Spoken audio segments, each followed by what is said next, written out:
Bismillahirrahmanirrahim. Alhamdulillahirabbil alamin. Wassalatu wassalamu ala nabiyina Muhammadin wa ala alihi wa sahbihi ajma'in. Amma ba'd.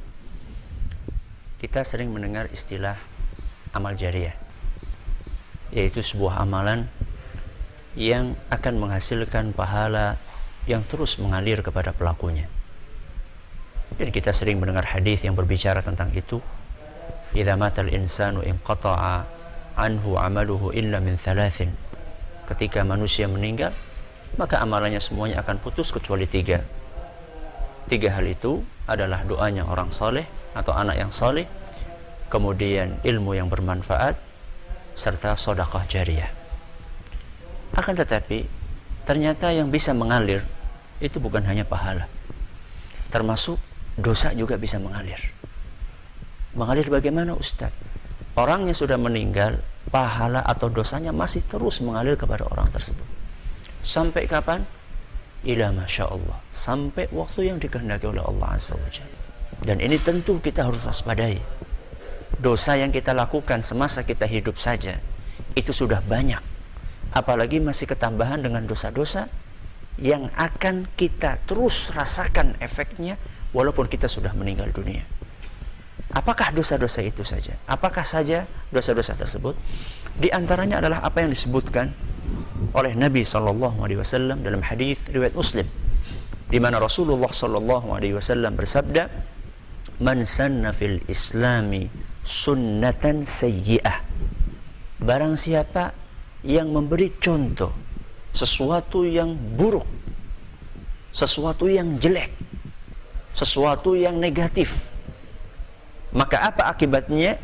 Kana alaihi wizruha wa wizru man amila biha min ba'dihi min ghairi an yanqusa min auzarihim syai'.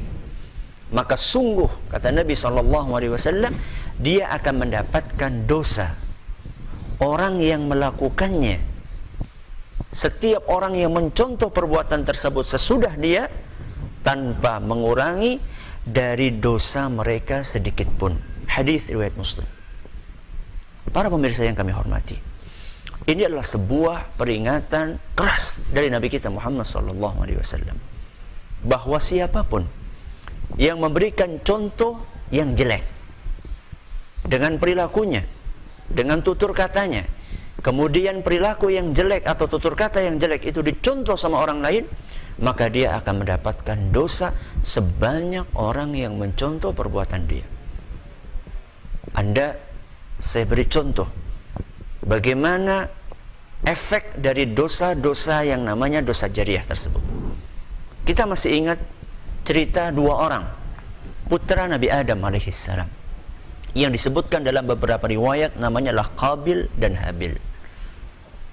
Habil dibunuh sama Qabil, dan itulah penumpahan darah yang pertama kali di muka bumi, sehingga diceritakan di dalam Al-Quran bahwa Qabil sang pembunuh bingung jenazahnya si Habil ini mau diapain, karena memang sebelumnya nggak pernah ada cerita penumpahan darah di muka bumi. Akhirnya kemudian Allah Subhanahu wa Ta'ala mengutus dua ekor burung gagak yang saling bunuh-bunuhan, salah satunya kemudian terbunuh, lalu burung gagak yang berhasil membunuh itu mengais-ngais tanah, kemudian dia menguburkan. Baru kemudian saat itu Qabil mendapatkan ide, oh seperti ini caranya untuk menyembunyikan atau menguburkan jenazah adik saya Habil. Nah, apa efek dari perbuatan Qabil ini? Yang dia membuat perilaku pembunuhan, memberikan contoh pembunuhan kepada manusia yang ada di muka bumi ini. Kita dengarkan hadis Nabi SAW yang diriwayatkan oleh Imam Bukhari, Ibnu Majah dan yang lainnya. Rasulullah SAW bersabda, "La tuqtalu nafsun zulma illa kana 'ala ibni Adam al-awwal kiflun min damiha." Rasulullah SAW mengatakan, setiap ada nyawa yang ditumpahkan, setiap darah yang ditumpahkan di muka bumi ini tanpa dengan alasan yang dibenarkan oleh agama, setiap ada orang yang dibunuh di muka bumi ini, maka anak Adam yaitu Qabil akan mendapatkan dosa sebanyak orang yang terbunuh tersebut. Subhanallah. Perhatikan, Nah, perhatikan bagaimana efek dari memberikan contoh perbuatan yang jelek.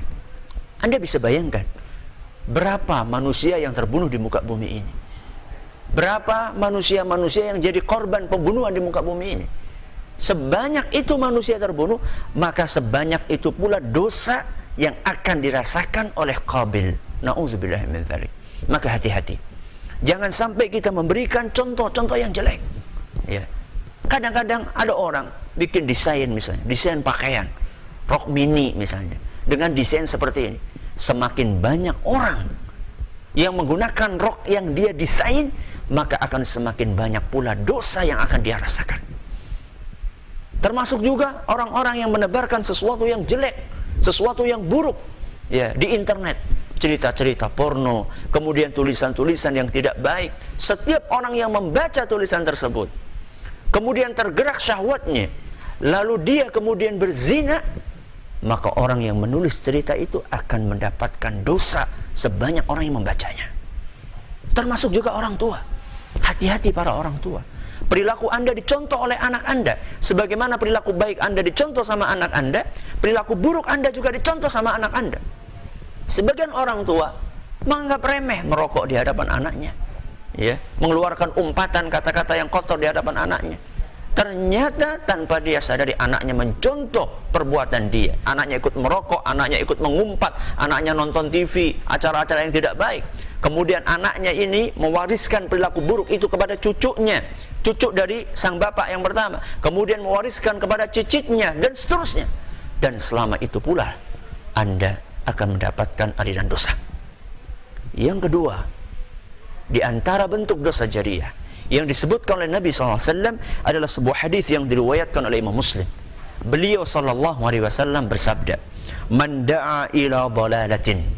Barang siapa yang mengajak orang lain kepada sebuah kesesatan, kana alaihi minal ithmi mithlu athami man tabi'ah la yanqusu dzalika min athamihim syai'a. Barang siapa yang mendakwahkan kepada kesesatan, mengajak orang lain kepada kesesatan, maka dia akan mendapatkan dosa setiap orang yang mengikuti aliran sesat yang diajarkan tersebut, tanpa mengurangi dosa orang yang mengikuti dia. Subhanallah. Hati-hati, hati-hati kaum muslimin, kaum muslimat yang kami hormati. Hati-hati ketika kita mengajarkan sesuatu. Sungguh setiap apa yang kita ucapkan dicatat oleh Allah Subhanahu wa taala dan akan kita pertanggungjawabkan nanti di hadapan Allah Tabaraka wa taala. Bagaimana seandainya yang kita ajarkan adalah sesuatu yang menyimpang dari agama? Bagaimana seandainya sesuatu yang kita ajarkan adalah sesuatu yang tidak cocok dengan Al-Quran dan Sunnah Nabi SAW? Pemahaman-pemahaman yang menyimpang, kesyirikan-kesyirikan, bid'ah, kekufuran yang sekarang diusung oleh sebagian orang. Ketahuilah bahwa Anda akan mempertanggungjawabkan setiap perilaku yang Anda lakukan pada hari kiamat nanti. Bahkan Allah Subhanahu wa taala menceritakan di dalam Al-Quran tentang orang-orang yang kemudian mereka mengikuti, ya, para pemimpin mereka, mengikuti panutan mereka. Ketika nanti dimasukkan ke dalam neraka pada hari kiamat, mereka kemudian lapor kepada Allah Subhanahu wa taala, "Wahai Rabbi, ya, kenapa engkau masukkan kami ke dalam neraka? Kami kan hanya ikut-ikutan. Ya, kami hanya ikut-ikutan para panutan kami." Karena kemudian mereka jengkel masuk ke neraka gara-gara mengikuti panutan mereka, maka mereka mengatakan, "Rabbana wa atihim dhi'faini minal adzabi wal'anhum la'nan kabira." Ya Allah, timpakanlah azab yang berlipat-lipat kepada para panutan kami dan laknatlah mereka dengan laknat yang besar. Maka hati-hatilah dari sesuatu yang namanya dosa jariyah, dan semoga yang sedikit ini bermanfaat. Wallahu ta'ala a'la wa a'lam. Subhanakallahumma bihamdik, asyhadu an la ilaha illa anta, astaghfiruka wa atubu ilaik. Assalamualaikum warahmatullahi wabarakatuh.